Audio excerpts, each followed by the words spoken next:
Vamos rápidamente al Evangelio de Juan. La cruz fue un lugar de victoria. Ese es el título de lo que vamos a estar hablando. Diga conmigo, la cruz fue un lugar de victoria. Amén. Vamos al Evangelio de Juan. Vamos a Juan 19.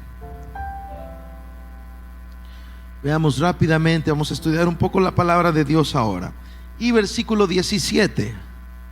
Estamos en el cuarto libro del Nuevo Testamento: Mateo, Marcos, Lucas, Juan.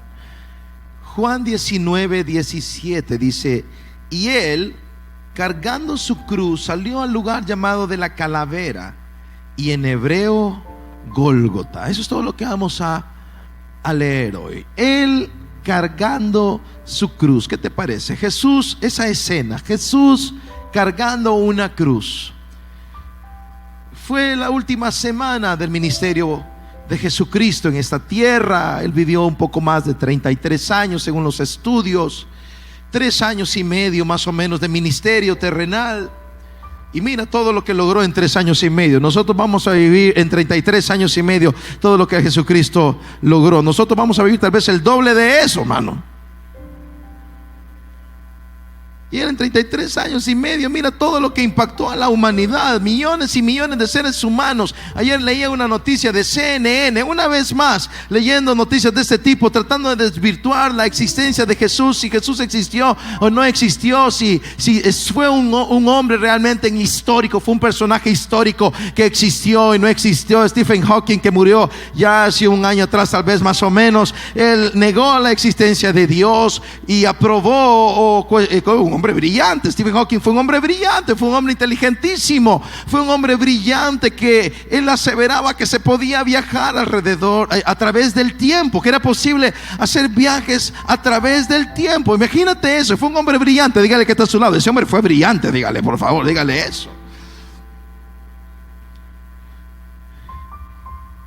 Y niega la existencia de Dios, y tenemos millones de testimonios a través de la historia de la humanidad que pueden certificar la existencia de Dios. Y él niega la existencia de Dios y asevera que se puede viajar a través del tiempo, cuando a través de toda la historia no tenemos un solo caso de alguien que haya viajado en el tiempo. ¿Es en serio esto?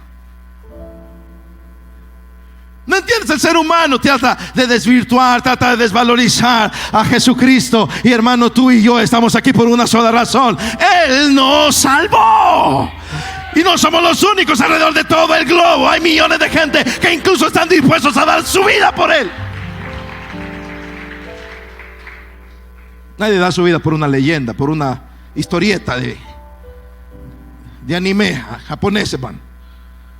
Él es tan real como la persona que está a tu lado. Y hay buenas noticias: está aquí con nosotros. Acabas de adorar su nombre y Él es poderoso. Está con sus hijos y con sus hijas e impulsa nuestras vidas. Era la última semana del ministerio terrenal de Jesucristo. Jesucristo se instaló en la casa de sus buenos amigos Lázaro, Marta y María. 3 hermanos de sangre: Lázaro, Marta y María. Ellos vivían en una ciudad que se llama Betania, más o menos a 3 kilómetros entre Jerusalén y Betania. Más o menos 3 kilómetros, exactamente 2.8 kilómetros entre Jerusalén y Betania. Cada día Jesús viajaba de Betania a Jerusalén. Estaba en Jerusalén todo el día, predicaba la palabra de Dios, enseñó muchísimo, hizo milagros. Ahí por el día, el domingo, lo que se conoce como el domingo de Ramos, Él entró. El pueblo le comenzó a dar la aclamación de un rey. Comenzaron a poner palmas enfrente de Él y gritaban: Hosana, Hosana al Hijo de David. La expresión Hosana significa sálvanos. Diga conmigo: sálvanos. La expresión Hosana le atribuía a los reyes conquistadores. La costumbre era que cuando un rey entraba a una ciudad como conquistador, el pueblo salía a la entrada y los recibía gritándole: Hosana, sálvanos, ten misericordia. El pueblo le da el recibimiento de un rey a Jesucristo. Entra a Jerusalén y comienzan a decirle: Hosana, Hosana. Hay un griterío, hay un caos, hay mucho ruido. Los religiosos están angustiados, están desesperados. Le dicen a Jesús: dile a esta gente que se calle, por favor. ¿Qué gritazón es este? Y Jesús les dice: miren, le voy a ser muy honesto, ellos se pueden callar, pero hasta las piedras van a comenzar a gritar: yo soy el rey.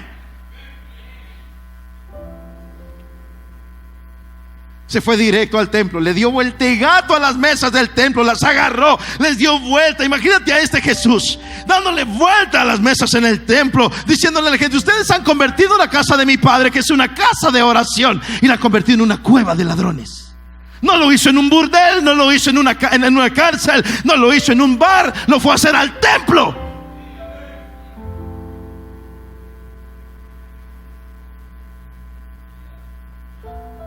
Jesús fue mucho más duro con la religiosidad que con el pecador. El pecador sabe que está mal, el religioso piensa que está bien.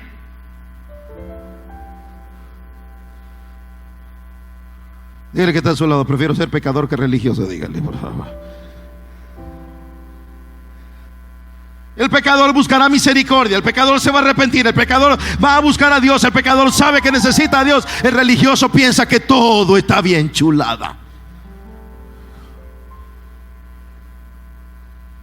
Confrontó la religiosidad. Los fariseos estaban ahí, el sumo sacerdote está ahí, y la bomba estalló y dijeron: a este hombre tenemos que matarlo. Ya no hay más tiempo. Por una semana Jesús viajó de Betania a Jerusalén, de Betania a Jerusalén. El complot se estaba armando. Judas se reúne con ellos, pactan una cantidad, 20 monedas de plata, el valor de un esclavo. Pobre Judas.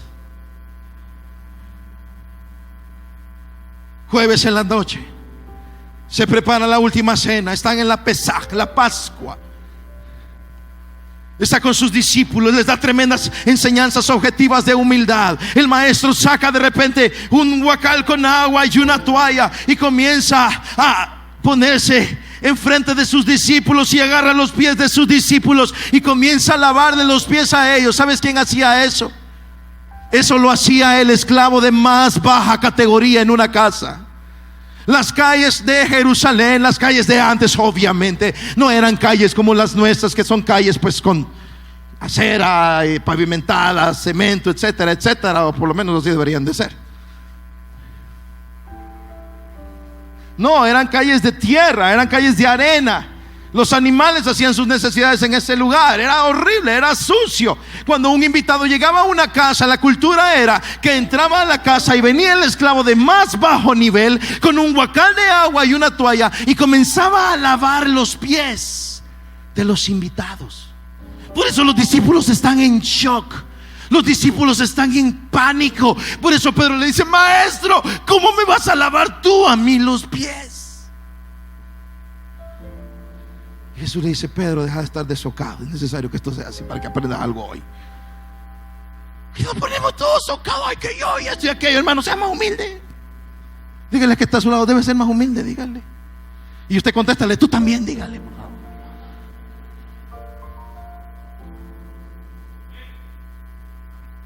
Lava los pies. Comienzan a comer. Jesús habla que alguien lo va a traicionar. Los discípulos comienzan con la adrenalina comienza a correr en sus venas. Su corazón comienza a palpitar más aceleradamente. Seré yo, seré yo. Juan se acerca disimuladamente. Le dice: Señor, ¿quién va a hacer semejante cosa? El que moje el pan conmigo, ese lo hará. Jesús mete el pan ahí y de repente Judas mete el pan. La Biblia dice literalmente que Satanás entró en Judas. Satanás personalmente se iba a encargar del asunto. Jesús lo mira y le dice: ve, haz lo que tienes que hacer. Se va. Los demás dijeron: ¿qué pasó aquí? Bueno, alguien dijo: bueno, Judas es el de la plata, seguramente, no sé, va a ir a repartirle a los pobres o va a ir a comprar más comida. Alguien tiene que pedir más pollo campero en este lugar. Pedro se lo acabó todo. Se va, Jesús sigue enseñándoles. Salen del lugar, del aposento donde estaban, van camino ahora al huerto de Getsemaní. Ha estado en ese lugar muchas veces, lo conoce muy bien. Era un lugar donde Jesucristo solía orar. Llega al huerto de Getsemaní. Hemos estado ahí, hemos orado ahí, hemos clamado ahí, hemos intercedido en un lugar donde las tinieblas se movieron con tanta libertad. Jesús llega a Getsemaní y le dice a sus discípulos: oren, velen conmigo en oración. Luego se aleja un poco más y a sus tres más íntimos los lleva un poco más lejos y les dice a ellos información extra. Siempre habrá información extra para los que están más cerca. Mi alma está angustiada hasta la muerte, velen en oración. Y luego se aleja y comienza una agonía. El doctor Lucas, griego de nacionalidad, médico de profesión, es el único que reporta que él comenzó a sudar como gruesas gotas de sangre. Y Lucas reporta que Jesucristo estaba en agonía. El infierno entero estaba en Jerusalén ese día, hermano. Lo que estaba pasando era trascendental. Había mucha presión. Jesucristo clama y dice: Padre, si fuera posible pasar de mí esta copa sin que yo la beba. Y Dios le dice: no, hijo, tienes que beberla. Este es un plan mucho más grande. La turba aparece de repente. Judas viene ahí ahora. Viene la turba, vienen con espadas, vienen con palos, vienen con fuego. Se están acercando. Jesucristo en 3 ocasiones encontró dormidos a los discípulos. Cuando es el momento de orar, hermano, es el momento de orar. Cuando Jesús te diga: hijo, vela en oración, es porque es necesario velar en oración. Algo importante está a punto de suceder. Si Jesucristo te ha dicho que veles en oración, por favor, no te duermas. No te duermas con el periódico, no te duermas con la televisión, no te duermas con Netflix. Dígale que está a su lado: creo que Dios te está hablando ahora fuertemente. Dígale. Si Jesucristo te dijo: vela conmigo en oración, es porque algo importante está a punto de suceder. Los discípulos se durmieron, los encontró dormidos 3 veces. Y entonces Jesús dijo: tendrán que aprender esta lección de otra manera. Pedro le dijo a Jesús: Señor, si es necesario dar mi vida por ti, yo doy mi vida por ti. Y Jesús le dijo: Pedro, tú tienes que entender algo. Viene guerra. Satanás te ha pedido. Satanás te va a sacudir. Así que no te pongas tan bravucón y mejor ponte a orar. Se durmió. ¿Por qué Dios no me responde? Porque está dormido.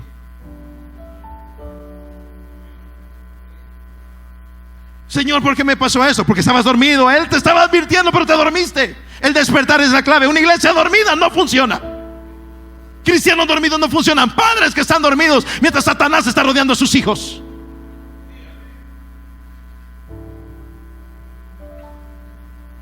Esposos y esposas que estamos dormidos mientras Satanás rodea nuestros matrimonios.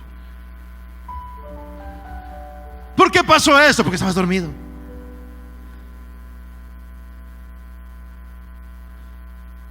Judas se acercó. Y uno de los evangelios reporta que Jesús le dijo: ¿a qué vienes, amigo? Amigo. Era su último chance. Y le dio un beso. Y Jesús le dijo: con un beso entregas a tu maestro. Y empezó el caos. Pedro sacó una espada. ¿Por qué? Porque ese es un cristiano que está dormido cuando tiene que estar orando. Cuando viene la presión, ¿qué hace? Reacciona, saca la espada y empieza a repartirle a todo el mundo. Dígale que está a su lado: ahora entiendo lo que me está pasando a mí. Dígale, por favor. Claro, ahora viene la presión. Ya se despierta. ¿Qué pasó aquí? Saca la espada y le arranca la oreja al Malco. Malco era un siervo del sumo sacerdote. Estaba ahí echándose el rollo. Y entonces se viene el Pedro y le lanza la espada. ¿Usted cree que Pedro tenía puntería? Y Pedro dijo: va para la oreja. No, va para la oreja, y va para la cabeza, brother. El Malco era así mero audaz y le arranca la oreja. Jesús se vuelve a Pedro y le dice: Pedro, ¿tú no entiendes lo que está pasando aquí? Agarra la oreja del Malco. Imagínense agarrando una oreja a Jesús, hermano. A ver, pásenme esa oreja. Y llega Juan y va a quitar. Y agarra la oreja y se la arregla, brother. ¿Sabes por qué? Aún en el momento que lo están agarrando, Jesús está haciendo milagros. Para que esta tarde tú y yo entendamos algo: no lo podían atrapar. Él se entregó por amor a ti y por amor a mí. Él tenía todo bajo control.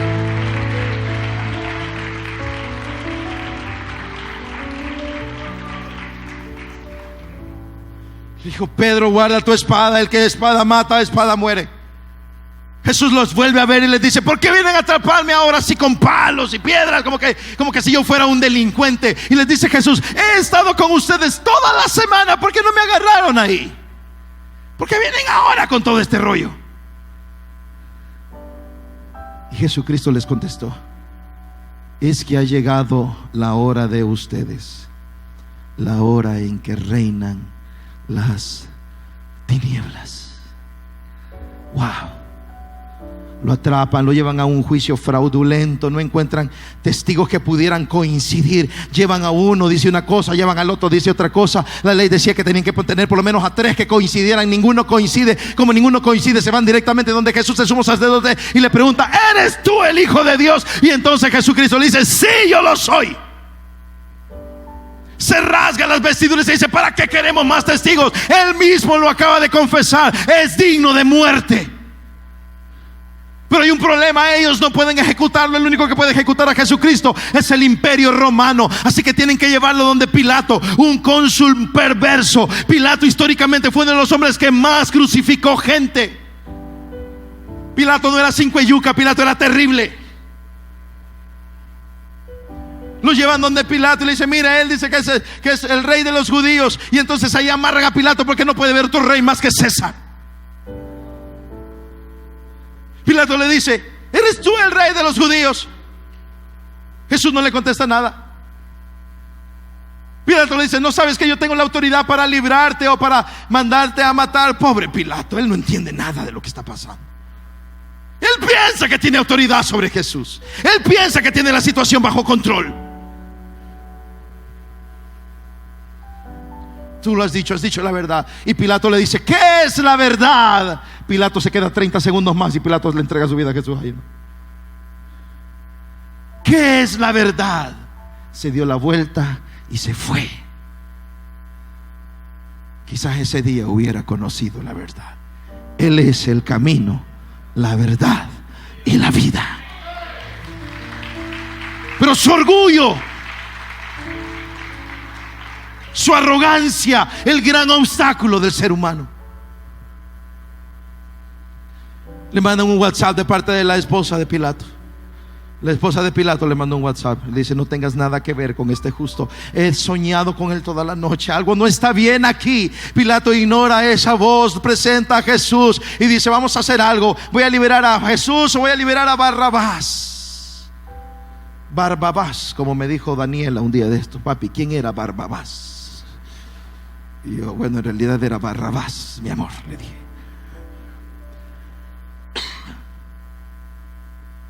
¿A quién suelto? ¿A Jesús o a Barrabás? Y la gente comenzó, incitados por los religiosos: a Barrabás, a Barrabás. Pilato tomó un poco de agua y dijo: yo me lavo las manos por la sangre de este justo. No, hermano, tú no te puedes lavar las manos. Tú eres responsable de tus decisiones. Y yo también.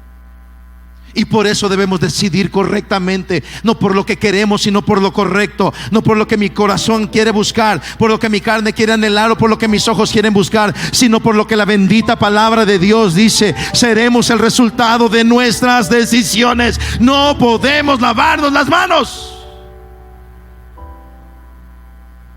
Por eso el pecado jamás ha hecho algo bueno por el ser humano.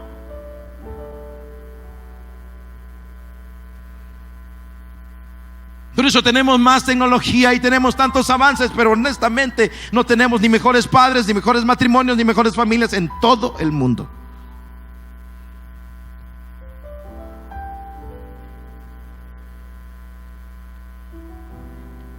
Lo sentenció, puso el sello romano, lo mandó a flagelar. 40 azotes menos 1, 39 azotes. Cada uno de esas pititas del azote tenía en la punta un pequeño valerito de acero con otras pequeñas puntas. El azote se incrustaba en la piel cuando entraba, y cuando lo retiraban, literalmente arrancaba pedazos de piel.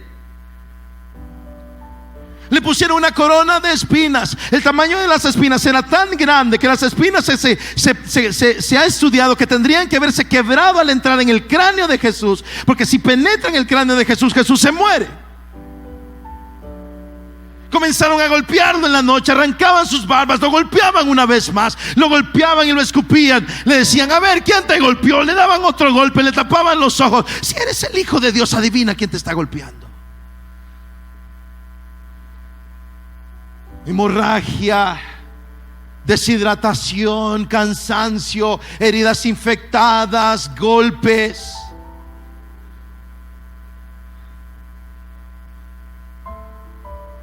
ponen el patíbulum, la parte de la cruz que cargaba el sentenciado, lo ponen en la espalda del maestro. Comienza a caminar para salir del pretorio, más o menos un tramo de 1 kilómetro hasta el Gólgota. Jesús está tan agotado, tan cansado, tan deshidratado que no puede dar un paso más. Un hombre está por ahí y le pregunta: ¿cuál es tu nombre? Soy Simón de Cirene. Ayúdale a este hombre, no puede más. 2 hombres más van con Jesucristo. Al frente de cada uno de ellos la costumbre era que se llevaba un rótulo donde se decía cuál era la razón por la cual eran sentenciados a muerte. Los otros 2 eran realmente presos políticos, estaban sentenciados por temas políticos, por la secta de los celotes, así se llamaba la secta, que iba en contra del gobierno romano. Y Jesús, el rótulo que pusieron para Jesús decía: Rey de los judíos. Jesucristo va caminando hacia el Gólgota. A las 9 de la mañana a Jesucristo lo atraparon cerca de la medianoche del día viernes. Durante toda la noche pasan este juicio fraudulento. A las 9 de la mañana Jesús está colgando en el Gólgota. Cruzaron sus brazos. A este nivel ponían los clavos, no acá. Aquí se hubieran rasgado. No tienen la suficiente fuerza para sostener el cuerpo. Los clavos los ponían a la altura de la muñeca, en este grupo de huesos, para sostenerlo, igual en los pies. Lo clavaron y lo levantaron. A las 9 de la mañana Jesús está colgando del Gólgota y 2 hombres más están en ese lugar. Esa no parecía la mejor escena para nuestro Señor Jesucristo. Pero esta noche quiero de que te lleves esta idea en tu mente. La victoria podría salir de las situaciones más inesperadas, de los lugares más inesperados, de los peores escenarios. De ahí mismo están saliendo las grandes victorias. Yo que tú estuviera gritando un fuerte aleluya ahora.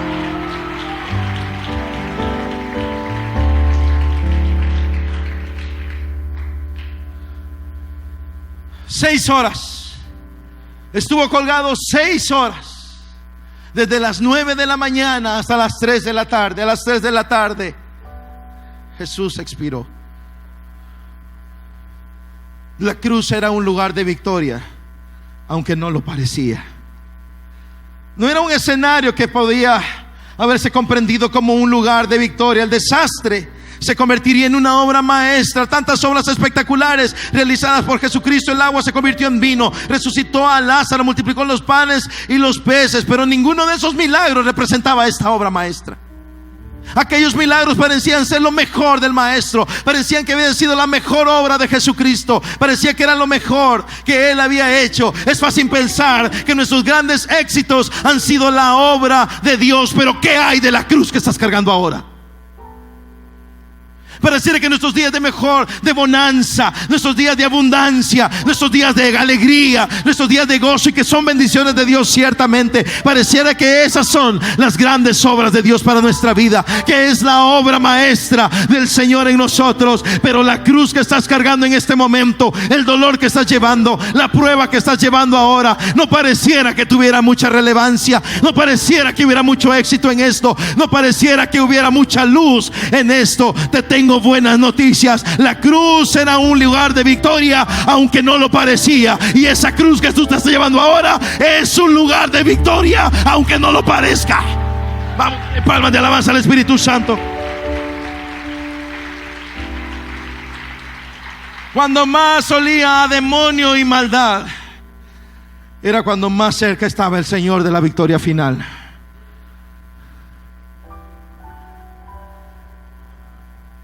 El infierno entero estaba en el Gólgota. No digo que era un momento agradable ni que era fácil, pero lo que digo es que esa prueba que podrías estar viviendo ahora, en la que sientes que Dios te ha abandonado, así se sentía Jesús. En la que te sientes que estás aplastado y que no hay salida, es precisamente el momento de donde Dios sacará una gran victoria para tu vida. Está trabajando el Maestro en tu obra maestra.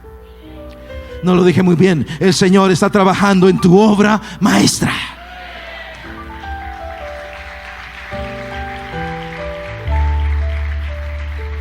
No te rindas. El momento es duro y difícil, pero la victoria sale del lugar menos esperado. Quizás estás cargando tu obra maestra.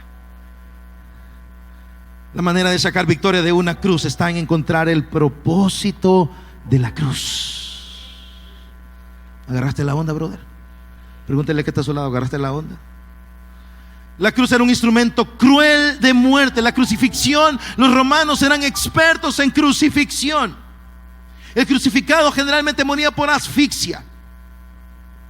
No podía respirar, estaba sumergido en su cuerpo, se apoyaba en los pies, en el clavo que tenía en los pies para poder tomar aire. Pero la hemorragia, el sangramiento y la deshidratación iba hundiendo al crucificado. Generalmente morían por asfixia. Por eso al final lo que hacían era quebrar sus piernas para terminar de una vez con el asunto. Quebraban con un mazo las piernas, golpeaban las rodillas para quebrar los huesos y que de esa manera ya no pudiera apoyarse en los pies para poder respirar. A los dos que estaban crucificados al lado de Jesús les hicieron esto. A Jesucristo no, ya no hubo necesidad, él había muerto. Y el salmista había escrito: no fue necesario quebrantar sus huesos, la palabra se estaba cumpliendo. La cruz era un instrumento cruel de muerte. La pregunta importante acerca de tu cruz ahora es: ¿qué está muriendo en ella? ¿Qué está muriendo en esa prueba y en esa dificultad? ¿Qué está muriendo de mí? ¿Será que Dios está quebrantando mi orgullo? ¿Está quebrando mi arrogancia? ¿Me está haciendo dependiente de Él? En el Gólgota colgaban 3 cruces. Parecía que la de uno no servía para nada. Parecía que la cruz de uno de ellos no estaba funcionando. La cruz de Jesús era para salvarte a ti y para salvarme a mí. Alguien diga gloria a Dios por eso. Luego al otro lado está un hombre y al otro lado está otro hombre. Uno de los criminales ahí colgados empezó a insultarlo. ¿No eres tú el Cristo? Sálvate a ti mismo y a nosotros, gritaba uno. Pero el otro criminal lo reprendió. Ni siquiera temor de Dios tienes, aunque sufres la misma condena.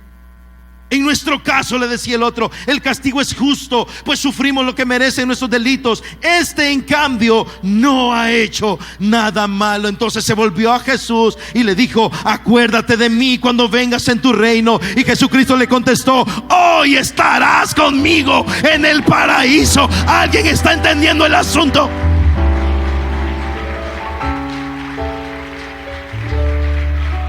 La cruz de uno ahí no servía de nada, seguía arrogante, orgulloso. Va a ser una cruz larga si no entiendes de qué se trata el asunto. Dígale al que está a su lado: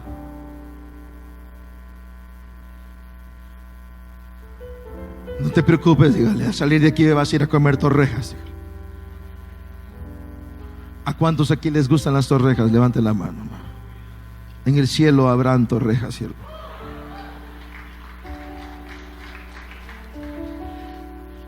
El maná se ha de haber parecido a las torrejas, brother.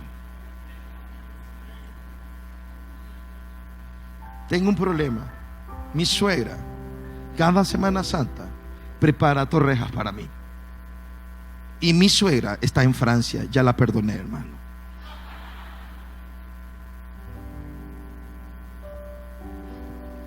Ok, pongámonos espirituales otra vez, hermano.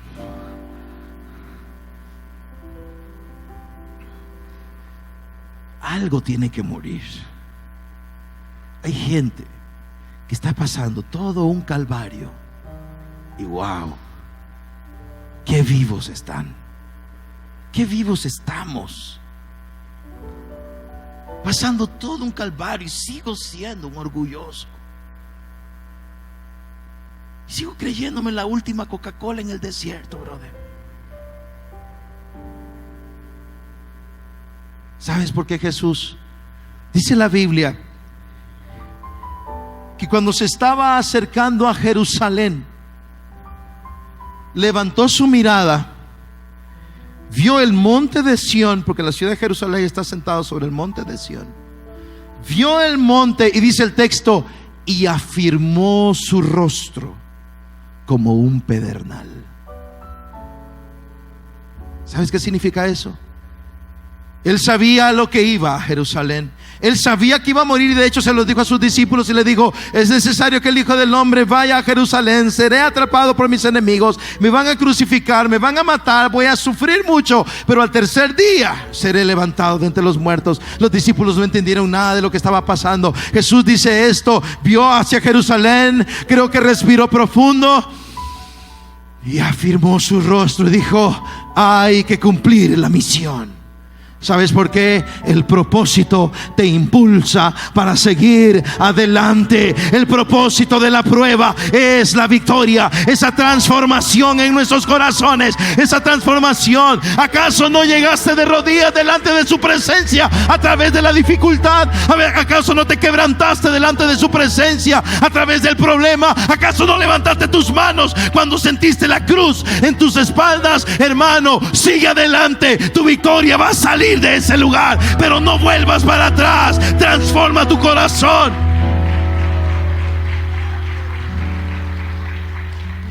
Esos momentos tan difíciles podrían ser las oportunidades para cambiar las cosas que Dios quiere que cambiemos. Los cambios son la clave. Lo que hacemos con la cruz definirá nuestra victoria. Para Jesús la cruz significaba tenernos cerca para siempre. Por eso llegó hasta el final. Para Jesús la cruz significaba su iglesia, sus hijos, sus hijas. Para Jesús la cruz significaba tú. Voy a hacerlo. Voy a llegar al final por una sola razón. Yo amo a Carlos. Quiero tenerlo cerca. Quiero abrazarlo. Quiero purificar su vida. Quiero ayudarle en sus tormentas y en sus pruebas. Tendrá dificultades como cada ser humano que ha caminado sobre esta tierra las tendrá. Pero yo quiero tenerlo cerca. Yo voy a llegar hasta el final. Serán 6 horas horribles. Serán 6 horas de dolor, además de los clavos, además de la flagelación, además de los puñetazos y de las humillaciones y de los golpes. Y decía: pero lo voy a hacer por Armando, lo voy a hacer por Mirna, lo voy a hacer por Rosario, lo voy a hacer por Fabricio, lo voy a hacer por Romeri. Esta cruz tiene sentido por ellos. El propósito es importante.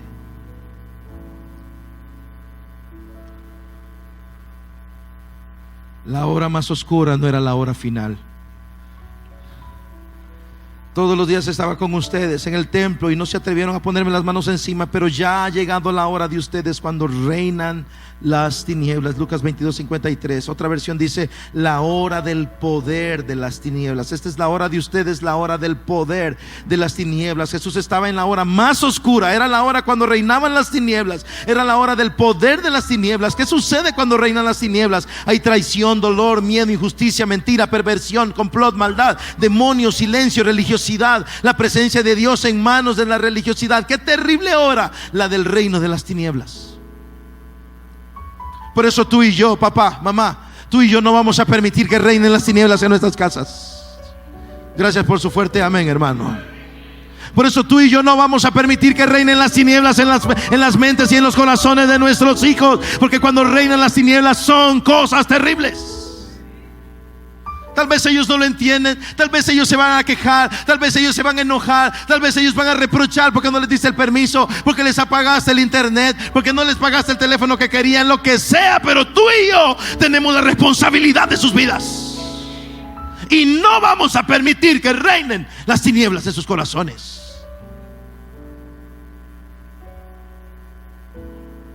Don Carlos David tenía más o menos unos 2 años. Padecía unos procesos alérgicos terribles. Comenzaba con tos y tos y tos hasta el vómito. Era una cosa desesperante. Nos sentíamos muy frustrados, muy angustiados. Una madrugada se levantó tosiendo, vomitó. Él estaba muy pequeño en realidad. Yo bajé a la sala de mi casa, estaba tan frustrado. Había sido una semana horrible de gastos en médicos, exámenes, medicinas. Un especialista, otro y otro. No mejoraba, de todo era peor. Bajé a la sala y le dije: Dios, tú puedes cambiar esto. Abrí mi Biblia, estaba enfrente, Colosenses capítulo 1. Él nos libró del reino de las tinieblas y nos trasladó al reino de nuestro Señor Jesucristo. Y esa palabra se convirtió en una espada. Me paré en la mitad de la sala a las 2 de la mañana, levanté las manos y dije: esto, Dios nos ha librado del reino de las tinieblas. Y no solamente nos libró del reino de las tinieblas, sino que nos trasladó al reino de nuestro Señor Jesucristo, que es un reino de justicia, gozo y paz. Es un reino de salud, es un reino de paz, es un reino de abundancia, es un reino de gozo. Y entonces dije: por lo tanto, en el nombre de Jesús, yo reprendo la enfermedad en el cuerpo de mi hijo. Hasta este día nunca más volvió ese proceso alérgico. Él nos libró del poder de las tinieblas.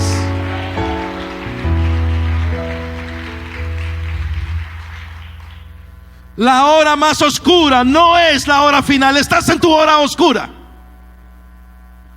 ¿Cómo está tu horario hoy? ¿Estás en tu hora más oscura? ¿Te sientes solo ahí? ¿Has orado y no hay muchas respuestas o ni una respuesta? ¿Has levantado tu mano y pareciera que nadie está al otro lado tomándola? ¿Te dejaron solo? Jesús se quedó solo. Es más, Jesús dijo: Padre, ¿por qué me has abandonado? ¿Sabes cuántas veces el Padre y el Hijo han estado separados? 6 horas de un viernes.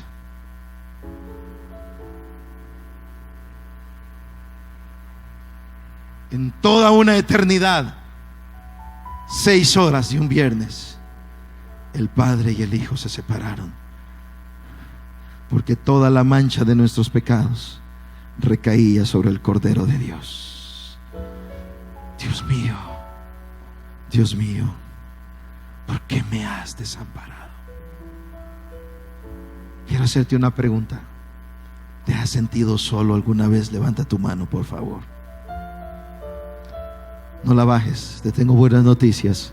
Jesús estuvo en esa hora oscura también. Él te entiende, así que Él te va a sacar de ahí. Si estás en tu hora más oscura, quiero decirte algo: no es tu hora final. No lo dije muy bien. Si estás en tu hora más oscura, quiero garantizarte algo esta noche: no estás en tu hora final. Tu Padre te va a rescatar. Vamos, dale palmas de alabanza al Espíritu Santo. Por último, la cruz no era el final, apenas todo estaba empezando.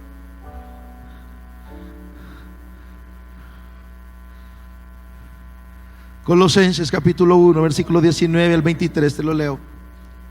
Porque a Dios le agradó habitar en Él con toda su plenitud, y por medio de Él, de Jesucristo, reconciliar consigo todas las cosas, tanto las que están en la tierra como las que están en el cielo, haciendo la paz mediante la sangre que derramó en la cruz. Esa sangre en la cruz es la sangre que se derramó por tu paz y mi paz con Dios. En otro tiempo ustedes, versículo 21, por su actitud y sus malas acciones, estaban alejados de Dios y eran sus enemigos. Pregunta: ¿cuántos aquí han estado en otro tiempo, por sus malas actitudes y sus malas acciones, eran enemigos de Dios, alejados de Él? Levante la mano si usted estaba en ese equipo. Chulada de equipo, ¿verdad? Como lo dijo Rosario un día dando mi testimonio en Cuba, Carlos era un satánico. Y yo, bueno, sí, nunca lo había visto de esa manera, pero realmente maldecía a Dios y cantaba canciones que adoraban a Satanás. Estaba alejado de Dios y yo era su enemigo. ¿Cuántos aquí eran enemigos de Dios? En esa cruz todo eso fue limpiado. Versículo 22.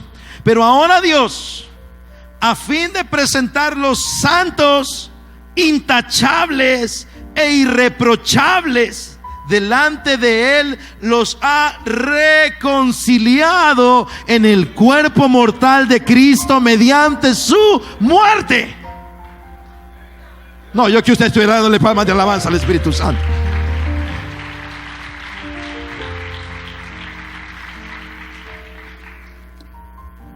El versículo 21 dice que éramos enemigos de Dios y que estábamos alejados de Dios, pero el versículo 22 es un contraste. El versículo 22 dice: ahora los presentó santos, intachables e irreprochables, y los ha reconciliado a través del cuerpo de Jesús colgado en la cruz.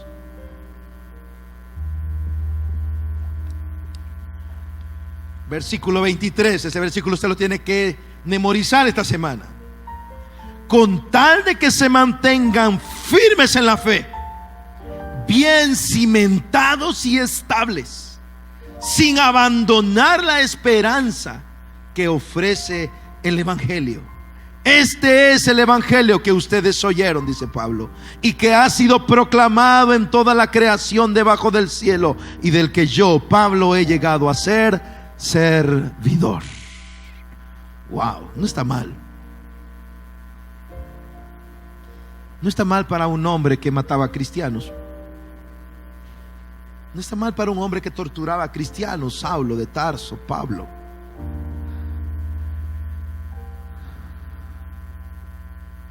Cuando hablamos de metalíderes, hablamos de Pablo, transformados. Él fue transformado y dejó de ser el perseguidor de la iglesia, el torturador de cristianos, para convertirse en el escritor del 40% del Nuevo Testamento. De eso es capaz el Espíritu Santo, hermano. Gracias por su entusiasmo, hermano. De eso es capaz el Espíritu Santo. Él cambia de una manera radical la historia. Él va a cambiar de una manera radical tu historia. Y yo que tú estuviera gritando un fuerte amén ahora, y que te tomen esa palabra. Agarre esa palabra y diga: Dios va a cambiar mi historia. En esa escena cruel y devastadora en la cruz, en el Gólgota, parecía que la causa se perdía, pero en realidad éramos reconciliados con Dios, hacíamos la paz con Dios, nos acercaba y nos hacía sus amigos, nos presentaba santos, intachables e irreprochables. La cruz que estás viviendo ahorita no es el final, apenas todo está empezando. Verás la gloria de Dios. Terminemos con este pensamiento. No somos el resultado de las circunstancias, ni de los errores de alguien, ni de los nuestros. Somos el resultado de lo que Jesucristo hizo en la cruz del Calvario. Dale palmas de alabanza a Jesús.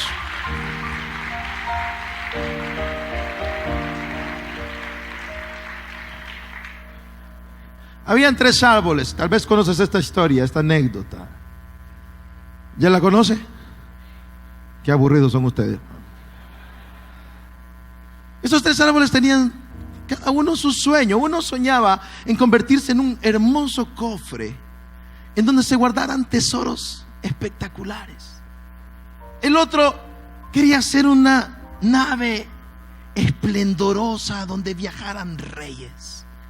Y el otro quería ser el árbol tan grande, un árbol tan grande, que fuera reconocido por estar cerca del cielo. Así que esos 3 árboles, que obviamente es una anécdota, no voy a llegar a la casa diciendo: la Biblia habla de 3 árboles, que uno quería hacer un cofre. No, la Biblia no habla nada de eso. Finalmente los cortaron, llegó el día, les dieron con todo, les dieron duro a los árboles. El primero lo convirtieron en un pesebre. El segundo se convirtió en un barco, en una pequeña nave. Y el otro, pues, tomaron su leña. Pasó el tiempo. Pasa el tiempo. Y aquel pesebre fue el lugar donde pusieron al Rey de Reyes y Señor de Señores. Ese era el sueño de aquel árbol. El otro árbol se convirtió en una nave en la que navegó un gran rey, Jesucristo el Señor. Y el tercer árbol tuvo que esperar un poco más de tiempo, hasta que un día fue levantado en una montaña que se llamaba la montaña de la calavera, y ahí crucificaron a Jesucristo. Y cada vez que ahora volvemos nuestra mirada a ese árbol, sabemos que estamos más cerca de Dios. Y con esta pequeña anécdota, lo que quiero decirte es esto: a veces los sueños que tenemos no se cumplen de las maneras como nosotros quisiéramos, pero te puedo garantizar algo: se cumplirán, porque tu Dios está contigo, hermano. Porque tu Dios está contigo. Y ese momento tan duro que estás viviendo ahora, que no pareciera que fuera tu mejor momento, yo te aseguro que será el lugar de donde Dios sacará una obra maestra. Cierre sus ojos.